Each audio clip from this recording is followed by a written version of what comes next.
কারো পৌষ মাস তো কারো সর্বনাশ। আরও একবার বিশ্বকাপের আগে ইনজুরিতে তাসকিন আহমেদ। স্ক্যান রিপোর্ট নিয়ে চলছে কানাঘুষা। যুক্তরাষ্ট্র যুক্তরাজ্য সহ দুনিয়ার তাবৎ বিশেষজ্ঞদের দ্বারস্থ বাংলাদেশ ক্রিকেট বোর্ড। যে কোনো মূল্যে স্পিড স্টারকে সুস্থ অবস্থায় পেতে হবে টি-20 বিশ্ব আসরে। কিন্তু বাস্তবতা বলছে এই ধরনের ইনজুরি যতই মাইনর হোক না কেন, সেরে উঠতে সময় লাগবে ন্যূনতম 3 থেকে 4 সপ্তাহ। এর থেকে সপ্তাহখানেক কম লাগলেও বিশ্বকাপে কতটা ফিট অবস্থায় তাসকিনকে পাওয়া যাবে সেটা নিয়ে আছে আলোচনা। তাই তো হাতে বিকল্প ক্রিকেটার প্রস্তুত রাখার মিশনে এখন বিসিবি। তবে খুব বেশি কষ্ট করতে হবে না নির্বাচকদের। জিম্বাবুয়ে সিরিজ শুরুর আগেই 19 জনের একটা প্রাথমিক দল দিয়েছিলেন তারা। সে সময় জানানো হয় বিশ্বকাপের দল তৈরি হবে এখান থেকে। খুব বেশি প্রয়োজন না হলে বাইরে হাত বাড়াবেন না গাজী আশরাফ হোসেন লিপুর প্যানেল।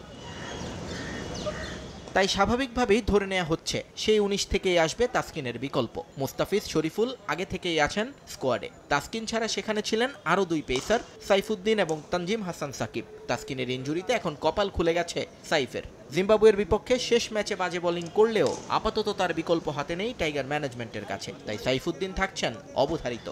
শীর্ষের অনুভূতি থেকে মুক্তি দেয় মাত্র 30 সেকেন্ডে পেপসোডেন্ট সেনসিটিভ এক্সপার্ট। কিন্তু তানজিম সাকিব না স্পিনার তানভীর ইসলাম, এতদিন আলোচনাটা আটকে ছিল এই জায়গায়। এবার তাসকিনের ইনজুরিতে ভাগ্যের শিকে ছিটতে পারে সাকিবের। একজন স্পিনারের সংখ্যা বাড়াতে তানভীরকে আগে থেকেই 15 জনে রাখা হয়েছিল বলে জানিয়েছে বিসিবির একাধিক সূত্র। যদি সেটা সত্যি হয়ে থাকে তাহলে সাকিবকে থাকতে হতো স্ট্যান্ড বাই তালিকায়। কিন্তু এখন আর সেই বিলাসিতার সুযোগ নেই ক্রিকেট বোর্ডের। একজন পেসারকে দলের সঙ্গে রাখতে হলে সাকিবকে বিবেচনায় নিতেই হবে তাদের। যদিও তানজিম সাকিবের জিম্বাবুয়ের বিপক্ষে খেলা শেষ ম্যাচের পারফরমেন্স প্রশ্ন তুলছে তার অন্তর্ভুক্তি নিয়ে। এক ম্যাচে 26 রানে 1 উইকেট পেলেও চট্টগ্রামের শেষ ম্যাচে 42 রান খরচায় কোনো উইকেটের দেখা পাননি সাকিব। উল্টো তার পারফরমেন্স চাপে ফেলে দিয়েছিল দলকে। আলোচনায় আছেন আরেকজন হাসান মাহমুদ। জিম্বাবুয়ের বিপক্ষে সিরিজে না থাকলেও হাসান ছিলেন 19 জনের প্রাথমিক দলে। এখন পর্যন্ত 17টি আন্তর্জাতিক টি-20 ম্যাচ খেলেছেন তিনি, যেখানে 18 উইকেট নিয়েছেন 24.72 গড়ে। তার ইকোনমি বেশ ভালো, 8-এরও নিচে।